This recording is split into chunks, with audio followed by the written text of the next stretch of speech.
Katotohanan ba o takot ang iniiwasan sa impeachment ni Sara Duterte? Hindi takot ang dapat mangibabaw, kundi katotohanan. Ayon sa survey ng Okta, mas nakararami ang pabor na ituloy ang impeachment trial laban kay Sara Duterte. Hindi ito simpleng usapin ng politika, kundi malinaw na senyales na may bahagi ng sambayanan na naghahanap ng linaw at pananagutan. Ang impeachment ay hindi agad hatol kundi proseso. Isang mekanismo upang suriin kung ang isang opisyal ay nananatiling tapat sa tiwala ng bayan. Kapag ito ay minamaliit o hinaharang, ang nasasagasaan ay hindi lang isang tao kundi ang mismong prinsipyo ng pananagutan sa pamahalaan. Sa gitna ng bangayan ng mga makapangyarihan, ang tunay na tanong ay para kanino ang hustisya.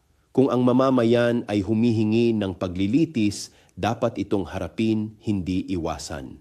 Ako si Bishop Tonyo, obispong migrante sa Europa, at ito ang damdaming makabayan, tinig mula sa laylayan. Hanggang sa muli.